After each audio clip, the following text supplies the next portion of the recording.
İbrahim Ötkür'nün Öz namlıq tarihi romanının davamını anlatımız. Yaş idik. Uzun seferge atlanıp manğandı biz. Endi atqa mingidek bu qaldı ana nevrimiz. Az idik. Müşkül seferge atlanıp çıqqandı biz. Endi çoğun karvan ataldı. Kaldırıp çöllerde iz.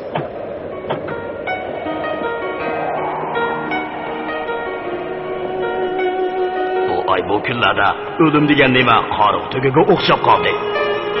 Tova, ona cadugar beshig'i sallo o'rab, pariji to'n kiyib olgan tog'dan tulki ishkanligini nereden bilay? Uyg'urlarda qushnidan aldaydi.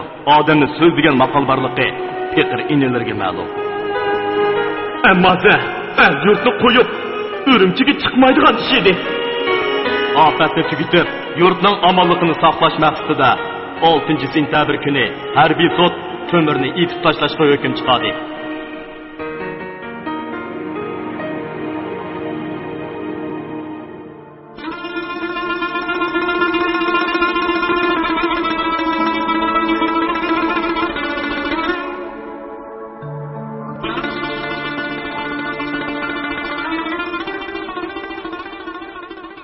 Çalınmaz bir yigit daldanıp kelib Qasım qiziqning qo'liga esildi. Ay, qo'ychi odashi. Bu naqshani qo'ya. Meni yig'i tutib o'tdi. Ko'ngilni ko'tirgidek boshqa naqshi yo'qmi? Neriki ko'ngilni ko'tirdi? Men ko'nglimni qumilda qo'yib kelgan. Ey, qiziq gap qilding-ku. Ko'nglimni qo'yib keldim deganing nimasi? Xalpamni demasam, o'zimni qo'yib kelar edim. Dedi Qasım qiziq. Ondan ko'pchilikka qarab, "Ras emasmi, ha?" Ras. Dedi Tömür xalpa qariyog'ashning orqasidan chiqib. Sizlarni mushu kunga qo'yganman. Meni jazolanglar. Hammaylar o'rinlaridan turishdi. Tömür xalpining kirpiklaridagi yosh tomchilari oy nurida xuddi marva yetak parqirab turadi. Bu yosh tomchilari yigitlarning ko'ziga go'yoki bulutlar orasidan parqirab chiqayotgan umid yulduzidek ko'rinib ketdi. O'qyaning erib qolgan o'qi shoyinimi teshalmaydi. Jo'g'alyang. Endi Tömür xalpa bo'lakdan ish boshlamoqchi bo'ldi. Buning uchun hammadan avval qafasdan chiqib, put qo'lini bo'shtishi lozim edi. Yigitlarning da'vatqani dal shu. Biroq bu qafasdan qandoq chiqib ketgili bo'ladi?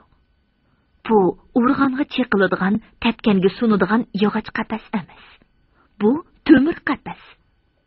Bu tömür qafasdan qutulish kerak. Lekin buning chorasini hech kim bilmaydi. To'xta. Heliqi odam bilan bir gaplashib ko'ray. Biror yaxshi maslahat beramikan? Dedi Tömür xalpa Omonqulga. Ansari shu oqshimala Gamaza Tunganni tepib keldi. Biroq Gamaza Tungan, "U odam sen bilan ko'rishib 3 kundan keyin yo'q bo'ldi. Nega ketdi? Buni men bilmayman." Xayr. Biz Ürümchidan ketishning yo'lini topqicha yurtga bir odam avatib turaylik. U oldimizni berib, elning ko'nglini tinchitib tursin. Bu fikrga Omonqullar darhol qo'shildi. Endi kimni avatish kerak degan masala qo'yilganda, Ansari o'z sabdoshlaridan Mehmet Quli degan kishining qo'milda bir qeyri onasi borligini. Har kuni degudek onasini tushib qilayotg'ashqa, uning ko'ngli beorom bo'lib, "Xalpamdan ruxsat so'raymikin?" deb yurganini aytdi. Mehmet Quli qariqlarga yaqinlashib qolgan do'g'loq bir kishi edi. Tömür xalpa uningga ahvolni tushundirib, "Opalarni yo'qlab olgandan keyin darhol qo'rayga chiqib, Eli Palgan bilan Saparqul akamlarga esila. To'zib ketmay, sabr qilib tursin." 2 kundan keyin Mehmet Quli bir muncha yigitlarning sovg'a salomlarini elib yo'lga chiqdi. Mehmet Quli mangan kuni Ansari gazarmaning bosh dejurnisi edi. U chiroq o'chirib yetishga qanday chelinib bo'lgan bir chaqda Said Tungchining yotqida chiroq yinib turganligini ko'rib, panjira tubiga keldi. Kechining tinchligiga qaramay, panjira yem yepib qo'yilgan edi. Ansari panjara yo'chqidan qarab, Said To'ngchining kirsin lampa yo'riqida yung qalam bilan bir nima yozayotganligini ko'rib qoldi. U pat-patli eshikka qarab qo'yatdi. Uning andishli qarashlaridan xudiksirab turganligi bilinib turadi. Voy, Said aka, tixi yatmabdi-ku. Mana afkam, mana hozir yotaman. Dedi Said To'ngchi yozayotgan narsasini darhol yo'shirib. Uning bu harakati Ansarga g'alati bilindi-yu, ammo uyga xat yozayotgandi deb o'ylab, gap qilmay ketib qoldi. Shu haftaning juma kuni Haydar apandi Turpan safaridan qaytib kelib, Temir xalpini Yanxon masjidi oldidan topdi va tinchlik omonlik so'rashib bo'lgandan keyin, bugun bizning uyda siz yaxshi ko'rdigan yapma degan tamoq bo'ladi. Bormisingiz, xafa bo'laman. Temir xalpimi birar oydan buyon ko'rishmagan bu do'stini seg'inib qolg'achqa darhol ma'qul bo'ldi. Haydar apandi o'zining oddiy saramjonlangan pokiz uyida Temir xalpini mehmon qilib o'ltirib, uning g'amgin chiroyiga pat-pat qarab qo'yatdi. G'azodan keyin Temir xalpa ulug' kichik tinib o'ltirib, hamma hasratini to'kdi. Hatta yilqi qo'shiqlarni aytib berdi va endi qanday qilish kerakligi haqida nasihat so'radi. Haydar apandi o'tgan ishlarni bir qo'r aslab o'tgach mundoq dedi. Turpan xalqimi Noydin xalpidan bak xop ekan. Pul mansabga oldinib, o'zigimi qildi, bizgimi qildi deydi. Uyg'ur xalqining keyingi pushaymon o'zingga dushman degan maqoli bak o'rinliq aytilgan so'z. Endi xalqining daryo bo'yida yashasangmi, timsoh bilan do'stlasha olmaysan degan maqoli bor. Yang Jangjong bilan qandoq do'stlashish mumkin? Bo'ldi. Ish o'tdi. Xish qilipidan chiqdi. Endi men sizga qandoq kengash bera olayman? Temir xalpa birdan xayolga botgandan keyin mundoq dedi. Bizda yetib qolgicha yetib qol degan maqol bor. Boyqa qo'zchoqdek jim turib o'lgicha yana tipirlab baqaman. Umidsiz shayton deb tikan. Qolg'iniga Alloh kepil. Haydar apandi Temir xalpining o'tda kiyinib turgan yo'g'on ko'zlariga qarab, uning xayritiga qoyil qilayotgandek peshini lang'ishtirib qo'ydi. Bir necha kundan keyin Temir xalpa Husayn Chonshik degan tatar beyidan 50 tal miltiq setib oldi. Uning yigitlari otlarga o't o'rib kelish uchun har kuni Ulanbayga chiqib turadi. Ular shu fursatdan foydalanib, bu miltiqlarni oz-ozdan Ulanbayga maxfiy ochiqib, aplik yerlarga yoshirib turadi. Temir xalpa shahardan chiqib olsak, tog' yo'li bilan Qumulga ketib olish mumkin deb o'ylaydi. Shu orada tashqi Mo'ng'ul bilan Xinjiang chegarasidagi qurolliq to'qinish kuchayib qoldi. Temir xalpa bu fursatdan foydalanib, shahardan chiqib olish uchun Yang Jangjongga o'zining o'sha to'qinish bo'layotgan yerlarga avatilishini so'rab, "Mening sizga xizmat ko'rsatish vaqtim keldi" deb iltimos qildi. Biroq Yang Jangjong josuslar bergan maxfiy ma'lumotlar orqali Temirning maqsadidan allaqachon xabardor bo'lib turg'achqa, "Sizdek muhim kishimizni qurolliq to'qinish bo'layotgan yerga avatsam, qo'limdagi isil shamsharni paşa o'ltirishga ishlatgandek ish bo'ladi. Yenimda turib, menga aql ko'rsatib turganingiz tuzuk" deb unimadi va shu kundan boshlab har kuni degudek harbiy kengash o'tkazish bahonasi bilan uni o'z nazorati ostiga ilib oldi. Bu harbiy kengash degani sheriklarga bo'lgan ta'lim tarbiyani kuchaytirib, jang texnikasini yaxshilash masalasini muhokama qilish mazmunidagi oyig'i chiqmaydigan bir yig'in bo'lib, uningga Yang Jangjongning yaqinlaridan Mafushin, ya'ni keyingi chaqlarda Qashqar xalqi tulum chashqan deb atagan Matitay riyosatchilik qiladi. Temir xalpa bir qancha harbiy boshliqlar bilan bir qatorda kunda degudek shu tulum chashqanning gaplarini anglab o'tirishga majbur edi. Ramzon oyi kirgan kunlarning birida Kamaza Tungan bir kishini gazarmaga boshlab kirdi. U yiroq safardan kelganligi bilinib turgan bir jup otni yetilib olgan edi. Agar u kishi Temir xalpini ko'rish bilan otlarning chulburini tashlab, oqa deb oldiga kelmagan bo'lsa, Temir xalpa o'zining inisi Shakirni toniy olmagan bo'ladi. Shakir shunchalik o'zgarib ketgan ediki, uning yumaloq yuzlari yodong'irab qarnab ketgan. Qo'y ko'zlari bo'lsa, ichiga o'ltirishib xalita bo'lib qolgan edi. Shakirning akelgan xabarlari bir-biridan yomon edi. Qori bo'siq bilan Saypung to'xtining almiga chidamay, safar qul boshliq bir muncha nerinkirliklar o'z yurtiga ko'chib ketibdi. Mehmet Quli Qumulga bargan kunila Shah Maqsudning qo'liga tushib qopti. Azroq qiyin qistoqqa chidamay, o'zi bilgan hamma sirni aytib, xoinlik qildi. Buning badaliga qo'rmonlik mansibiga erishibdi. U shu kuni xushalligidan bir og'inisi bilan osh buzildi chiqroq ichib tashlab, "Endi Temir xalqining ishi tugidi. Shah Maqsudvan uni o'ldirib etdi" debdi. Temir xalqining ko'ni do'stlaridan Sali Tangjang bu gaplarni anglab, shu kechsila o'zining enisini qo'rayga mangdirib Shakirga xabar qildiribdi. Shuning bilan Shakir kech kunduz degudek mengib O'rimchiga chiqibdi. Bu xabar Temir xalqini qattiq andishiga soldi. Chunki Shah Maqsudvan Mehmet Qulidan ufqonlarini Yangjangjonga ma'lum qilgan bo'lsa, mushi bir necha kun ichida cho'ng bir falokatning yuz berishi ko'zga ko'rinib turgan gap edi. Endi qanday qilish kerak? Birdan bir chora, shahardan darhol chiqib ketish lozim. Biroq qanday chiqib ketgili bo'ladi? Biror bahona tepilsa yaxshi bo'ladi. Biroq nim bahona bor. Tavakkul deb bir kechada boshni to'lg'oqlab mansam-ku. Bu qanday bo'lar?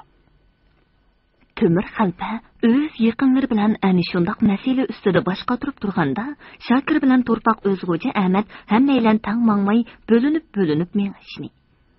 Avval Turpan tog'lariga berib olib, ondan Qumul tarafga ketishni taklif qildi.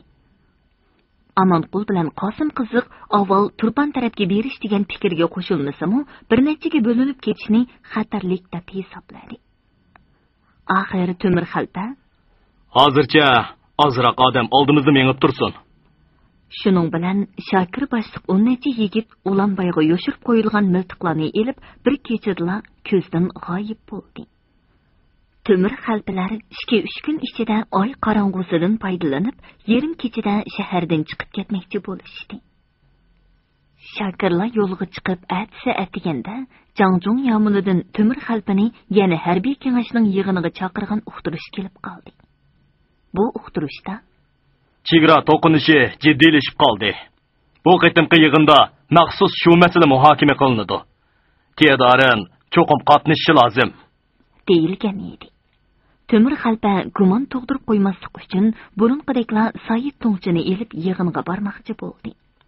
Amanqul, "Bu qitim men sana yo'ldosh bo'lay" dedi. Ular atlanganda yiliga harbiy ta'lim berguvchi savganlar yigitlarni mashq qildiryotdi.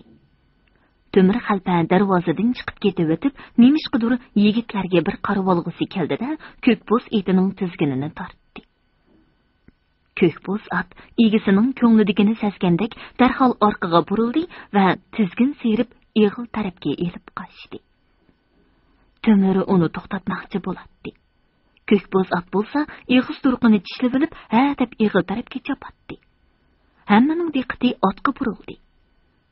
Ko'kboz at yo'lni to'siganlarning qiyiqas cho'qonlariga javoban oldi putlarini egiz ko'tarib, qattiq kishnab tashladi, ondan egisiga bo'ysunib mangdi. Bu ahvol Temir xalpining ko'nglida bir oz g'ashlik paydo qildi. Chunki bu suyumlik eti uningga hech qachon mundaq itoatsizlik qilib boqmagan edi. Temir xalpilar yig'inga ketgandan keyin savganlari miltiqlarni ondan juplab qo'yib yugurishga komanda berdi. Yigitlar maydonni bir aylanib bo'lganda, bir savgan sapning oldiga o'tib, ularni yugurtgan peti sirtqa ochiqib ketdi. Yarim soatlik yugurishdan yongan yigitlar maydonda bir talma miltiq qolmaganligini ko'rib hayron qolishdi. Shu arada yotoqlarga tarqaldigan ovoz anglandi. Gazarma sepilining ustida yuzdek cherik ularga miltiqlarini tanglab hayva qilib turardi. Mushu minutlarda Temir xalpa o'z hamrohlari bilan yiliqi harbiy kengash majlis solining kutubxonasida o'tirdi. Bu uyda ulardan başqa hech kim ko'rinmaydi. Bir chaqda tömür tarafdagi ikki eshik tangli eshildi-da, 10 necha cherik tangli yugurib chiqib, neyzalik miltiqlarini tömür xalplarga tanglab, "Ko'tar qo'lingni!" deb varqirashdi. Tömür xalpi bilan Omonqul hong-tong qilib bir-biriga qarashdi. Yiliqi ovozlar yana takrorlandi. Shu arada Mafushin degan tulum chashqan paydo bo'lib, yon qurolini pulanglatgan peti, "Qurolingni topshiringlar!" deb varqiradi. Sheriklar taraf-tarafdan yopirilib kelib, tömür xalpi bilan Omonqulning yon qurollarini tortib oldi. Orqadan ko'ysi kishanlarni sharaqlatishga boshladi. Omonqul qo'nchidan pichqani elishga ulgurib, ko'zni yumib ochqicha ikki sherikning qornini yerib tashladi va uchinchi bo'lib tulum chashqanga yo'lvaslik etildi. Biroq tulum chashqanning qo'li tepkini orqa-orqadan 3 qitim besivatdi. Omonqul daldanglab qoldi. Tömür xalpi ishtik berib uni quchoqlab olguncha o'zining qo'liga ko'zi tushib qoldi. Omonqul qonga melinib yerda yotadi. Tömür xalpa uning yeniga tizlandi. Omonqul tömür xalpiga qarab, "Rozi bo'l, aka." dedi-da, ko'zini yumdi. Ikki cherikning qornini yorgan qozoq pichqi uning yenida parqarab yotadi. Tömür xalpa uning peshonasiga birini so'yib o'rnidan turayotganda Said Tongchiga ko'z tushib qoldi. Said Tongchi o'zini tömür xalpining ko'zidan qochirib, yilqi tulum chashqanning orqasiga yoshirinishga oldirdi. Kishi oxir o'ludi. Ba'zilarning o'limi tayshan tig'dimi qadrlik bo'ladi. Ba'zilarning o'limi hangirt piydimi qadrsiz bo'ladi. Simachan. Bobomning bovusi o'zining vijdoniga muqaddas deb hisoblagan yo'ldan qaytmay, jazo maydonida o'lgan edi. Asim Pushkin. To'liq harbiy forma kiygan Yang Jangjong bilan tulum chashqan Mafushin tomlari ko'k xishdan qo'pirilgan kichikroq bir zalda bir soatdan buyon tömür xalpini so'roq qilib o'tadi. Mehmetbek degan Olg'oy Tongchi o'ri turib tarjimonlik qiladi. Bu gapcha senda zodi gunoh yo'q-kanda. Sizlarning ilmiy kiringlarga oldinganimdan bilak gunohim yo'q. Qaloqoychilar bilan til biriktirib, meni o'ltirmoqchi bo'lganingcha. Yalg'on. Qumulda isyon chiqarishga odam avatganingcha. Yalg'on. Husayn Baydan 100 tal miltiq setib olganimi yalg'onmi? 100 tal emas, 50 tal. Bu gunoh emasmi? Sizlar bizning qinimizni to'ksanglar gunoh bo'lmay, biz o'zimizni qo'g'dashga harakat qilsak, gunoh bo'lamdi. Sizlarni nima qilgan bo'lsa, Shoh Maqsudxon qildi. Men orig'i tushib, puhrolarning yukini yeniklatdim. Qon to'kilmasin deb sizlarni yarashtirdim. Endi qaysi yuzing bilan meni ayiblaysan? To'g'ri. Shoh Maqsud bizni qilich bilan qirmoqchi bo'ldi. Yang Jangjong janoblari, qilichining hojati yo'q. Avval put qo'lini tushib olsak, pichoq bilan bo'g'izlig'i bo'ladi deb ishni osonlatdi. Jangjong janoblari jallodlikda Shoh Maqsuddan ustunroq ishganlar. Shunday emasmi? Yang Jangjong o'zini o'rindiqning yo'lanchigiga tashlab, peshonasidagi tarlarni surtishga boshladi. Tulum chashqan o'rnidan dast qo'pib topanchini o'qladi. Yang Jangjong uni qo'l ishorati bilan to'xtatib, so'roqni yana davom qildirdi. Ko'rib turibsanki, men insonparvar, yumshoq ko'ngil odamman. Bo'lmasa, sening ishing bir tal o'q bilan tugaydi. Men sening botirligingga hilmi qoyilman. Agar Urumchiga kelib topgan sheriklaringning hammasini aytib, gunohingni tilasang, seni kechiraman. Yana dorin bo'lib yuriyversan. Rahmat Jangjong janoblari. Jangjong janoblari rostli insonparvar, yumshoq ko'ngil odamkan. Bo'lmasa, sheriklarim o'lib tugimisin deb, Liyanjongga Qur'onni ko'tirtib qumulga avatamdi. Urumchidagi sheriklaringni aytib bersang, yana dorin qilaman demdi. Alhamdulillah shukr. Mening birli jinim bor. Bir jonga bir tal o'q yetidi. Jangjong janoblaridan tiligidek gunohim yo'q. Gunohingni bo'yningga qo'yib bersam nima deysan? Ixtiyor o'zingda. Yang Jangjongning ishorati bilan yon eshik ochilib, yanglarini jaynikiga turib olgan ikki cherik bir odamni so'rab kirdi. Onun baş gözleri yeriq, put-qo'llarida kishan zanjir charaqlab turadi. Bu Gamaza Tunganning uyida tanishgan yiliqi odam edi. Bu odamni tanımsan? Tanımayman. Sencho, sen bunu tanımsan? O kishimi beshini chayqadi. Yang Jangjong qaqaqlab kulib Tulum Chashqanga qaradi. Tulum Chashqan ikkinchi eshikni ochdi. Bir cherik Sayit Tongchini boshlab kirdi. U qo'llarini ishga yonga selib, yerdan ustun qarmay turadi. Uning ishki zanqiga tushib turgan chashqan quyruqidek inchki buruti titrayotgandek ko'rinadi. Ha, ita. Bu ishkaylar nima deyishgan? Sayit Tongchi yilqi odamning bir 2 oy burun Temir xalpaga aytgan gaplarini takrorladi. Temir xalpa kishan zanjirlarini sharaqlatib o'rindan turdi-da, "Fi munofiq! Do'zaxi! Senden kelgan vapa şumu?" Sayit Tongchi bir qadam orqaga dojib, tomga yo'linib qoldi. Ishki cherik yilqi odamni ochiqib ketdi. "Mono yazganlaringning hammasini ayt." dedi Yang Jangjong oldidagi bir dasta qog'ozni ustalga urgan peti. Sayit Tongchiga varqirab. Sayit Tongchi duduqlab so'zlashga boshladi. U pat-patla yangi bilan peshanasini surtib qo'yadi. Uning apyun kashnigiga o'xshaydigan qonsiz yuzi tomdek totirib ketgan edi. Xo'sh, dedarin. O'zingizning yurtdishingiz, dindishingiz hammani aytdi. Endi nima deysiz? Mening bundaq yurtdishim yo'q. Bu mal'un mening dindishim emas. O mening ichimga kirib olgan chayon. Uning aytganlari mening gunohim bo'lolmaydi. Men faqat Şamaqst bilan sana o'xshash bo'ri tulkilarni aziz yurtimizdan tozalab, puralog'i tanglik, erkinlik ilishga otlangan ovchiman. Bo'ri tulkilarni etib yo'qotish ochiq gunoh emas, balki savob. Endi qanday qilsa shunday qil. Tulum Chashqan yana chachrab qo'pib, Temir xalpiga itilmoqchi bo'ldi. Yang Jangjong uni to'sadi va Temirga qarab mundaq dedi. Sen Şamaqst bilan meni yo'qotmoqchi bo'lgan ekansan. Endi biz seni tirik qo'ymasligimiz kerak. Shunday emasmi, ha? Shundoq. Sizlarga qarshi qonliq jangga otlangan xalqning beshi bo'lib turuqliq, quruq va'da qasminglarga ishinib, Qur'onni sizlarga yondirib bergan. Oldinglarga o'z oyog'im bilan kelgan mendek hamoqatga bir emas, ming o'limni olsa qildi. Qani, jallodni chapsara qishqa. Mening siqinim hech bo'lmasa keyingilarga ochiq savob bo'lib qolar. Ammo bir dal toshni qo'mirib o'tish bilan bug'do teg'ini qo'li tuvatkili bo'lmaganga o'xshash. Meni o'ldirib o'tish bilan ish tugamaydi. Butun bir xalqni qirib tashlash qo'linglardan kelmaydi. Yang Jangjong bu gaplarni anglab oldi seriq bo'lib ketdi. Ammo darhol yuziga kulgi yugurtib mundaq dedi.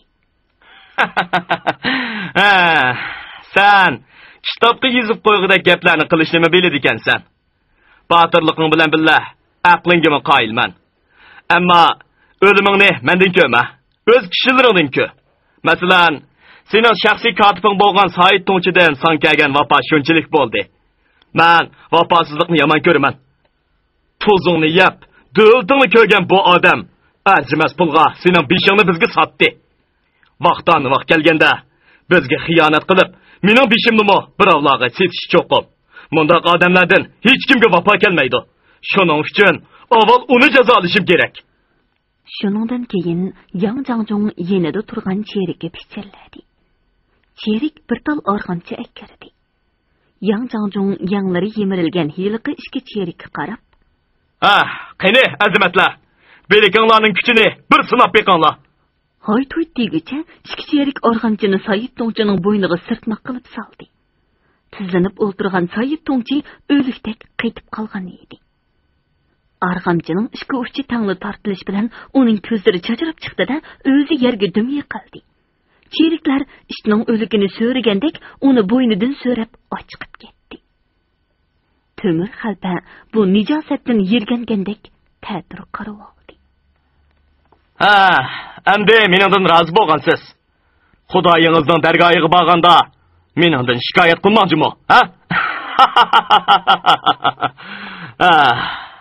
dedi Yang Jangjong qaqaqlab kulib. Ondan o'rnidan turib o'tib, to'lim chashqanga mundaq dedi. Tedarin sizga qoldi.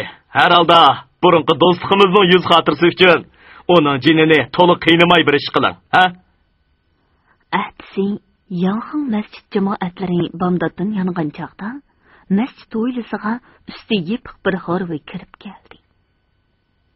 Qeyri horvi keşçerik köz yeşini sürtüp, imam məzimge bir nimelərini dep pichirledi. Peşin namazıdan keyin bir top cemaat işki tavutni kötürüp, Xangçındaki qabristanlıqa mağdi. Aldın qısi tömürü xalbinin. Keyinkisi Aman qulning tavuti edi. Tömür xalbining tavutini ko'tirganlar ichida Haydar apandi bilan Gamaza Tunganma bor edi. 1913-yil 8-sentabr kuni, ya'ni tömür xalblar dafn qilingan kunning ertasi, Urumchi ko'chalariga Yang Jangjong nomidan Hansu Uyg'ur tillarida yozilib, yo'g'on 4 burchakli qizil tamg'a besilgan e'lon choplandi. E'lonning bosh qismida Tömür xalqining o'tgan yili atiyozdan boshlab Qumulda isyon qo'zg'ab, yurtning omonligini buzganligi. Hatto Bargul harbiy qo'mondoni Yishingfu boshliq bir muncha cherik amaldorlarni o'ldirganligi. Shundoq bo'lishiga qaramay, Yang Jangjongning insonparvarlik bilan uning gunohidan o'tib, uni o'lka markazida turishliq 3-otliq batalyonning boshlig'i qilib, Urumchiga chillab chiqqanligi. Ammo Tömür xalqining Urumchidimi tinch turmay, yana isyon qilmoqchi bo'lganligi aytilib kelib, mundaq deyilgan edi. Shu vajidan ofatni tugitib, yurtning omonligini saqlash maqsadida 6-sentabr kuni harbiy sud Tömürni itib tashlashga hukm chiqadi. Bu hukm shu ketsi Matungning tarafidan ijro qilindi. Qumul tog'laridagi Uyg'ur fuqarolarda gunoh yo'q. O'tgan ishlar surishti qilinmaydi. Tömürning Urumchidagi navkarlari xolisa burunqidek askar bo'lib tursin. Xolisa yurtiga qaytib berib, o'z terakchiligini qilsin.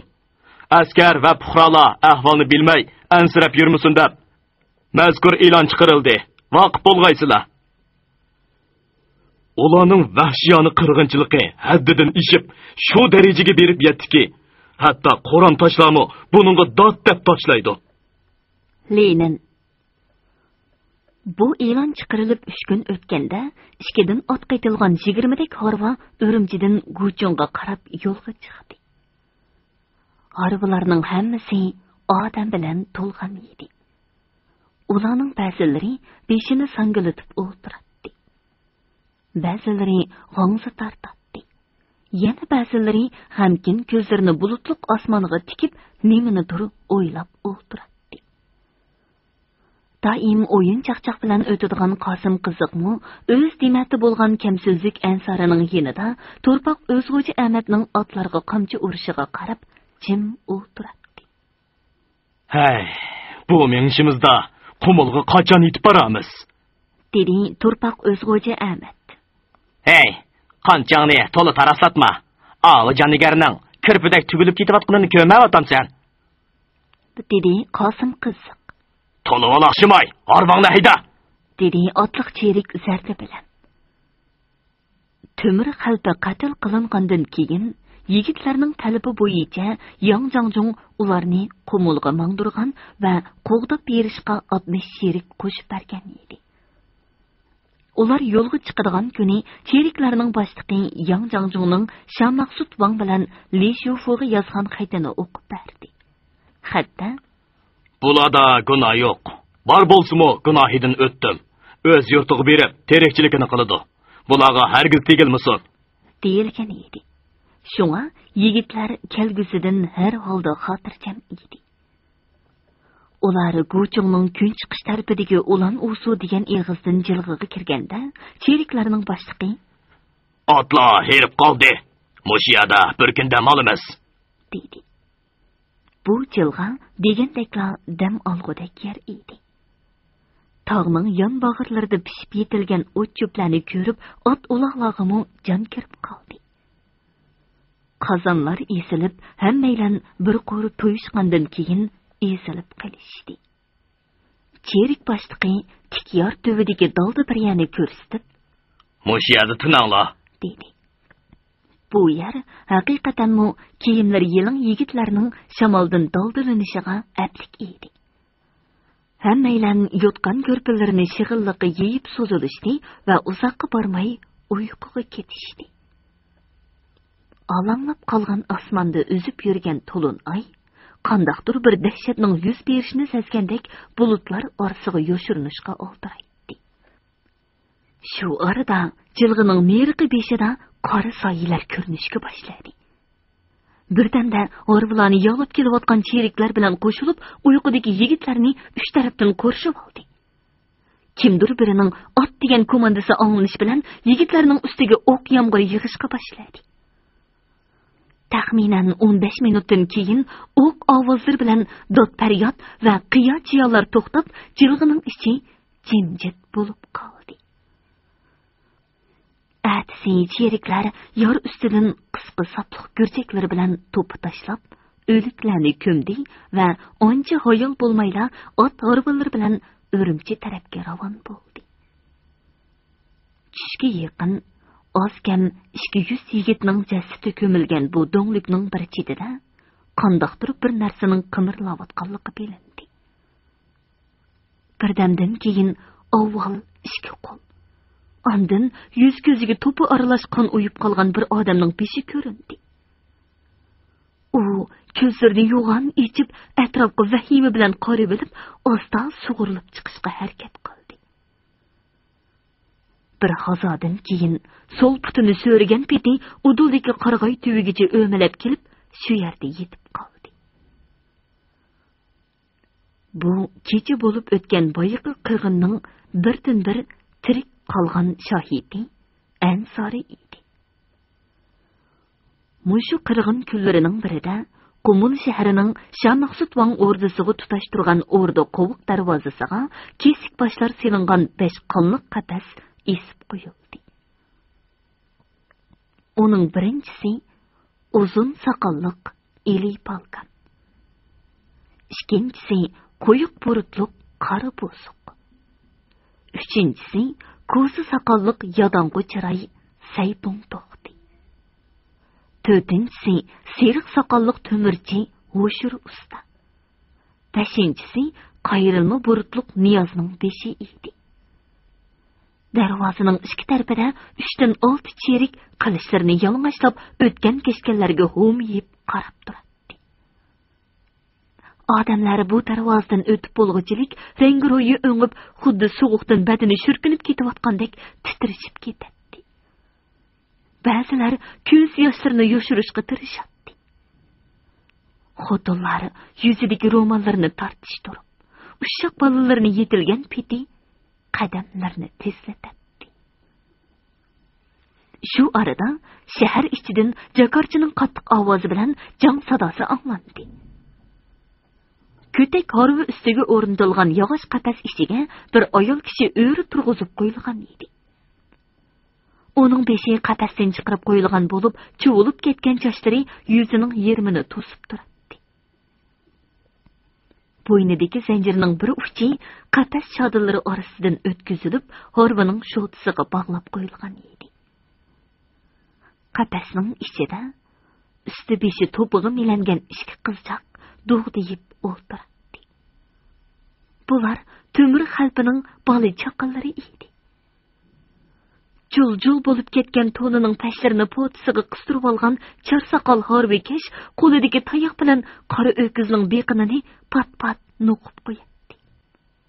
Harvining kaynida usti beshini chang bosgan ikki cherik qilichlarini yalang'ochlagan holda tinsiz kelyotadi. Harvining oldida qayrilma qalpoq kiyib, qisqa chapan ustidan belini qora po'ti bilan bog'lab olgan o'rta jarchisi har 100 qadamda degudek, qo'lidagi mischangni 2-3 qitim so'qib jar selib mang'atdi. "Ay Hannas! Ey avam xos! Oğlimidim demanglar!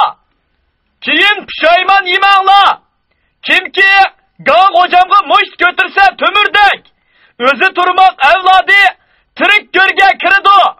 O'limdanmi qattiq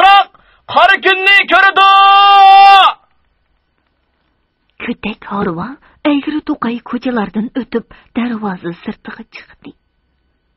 Harvikash buvay sheriklarning buyrug'i bilan harvini darvozaning udulidagi maydonga to'xtatib qo'yib, qora o'kizni o'tlatqili elib mangdi.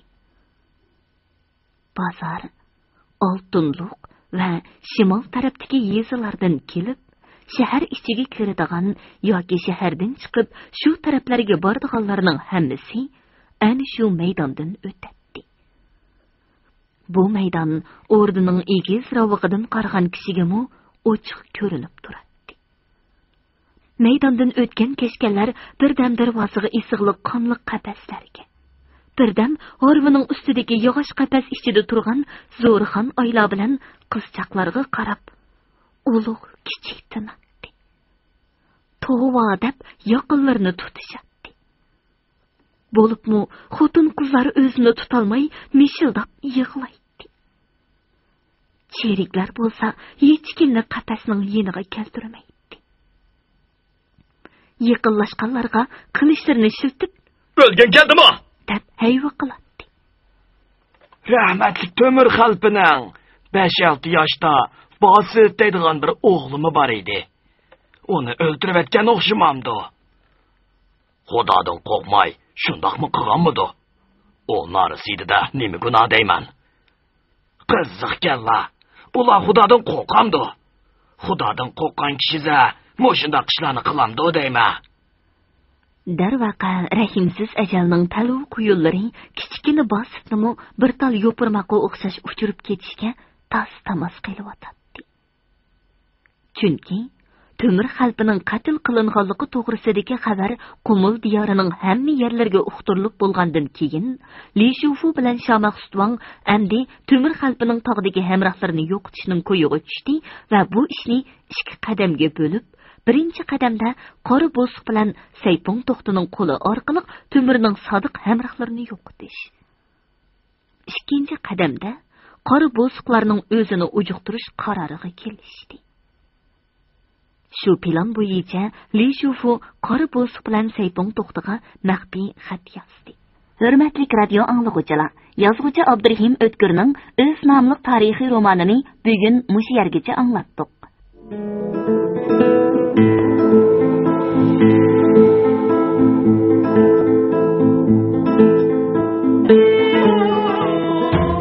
Temirning ilib olgan o'xshash kishilari hayot turgan bo'lsa, sizlarga tinchlik bo'lmaydi. Men bilan Urumchiga bilib olmamsan. Men yurtga ketib olay. Urumchini to'liq ko'rgan. Endi bormayman. Biz feodallik eksploatatsiyaga va yerlik militaristlarning jabr zulmlariga qarshi ko'tarilgan dehqonlar qo'zg'olonining yo'lboshchisi Xo'ja Niyoz hojiga nisbatan mundaq yo'lsizlik qilinishiga chidab tura olmaymiz.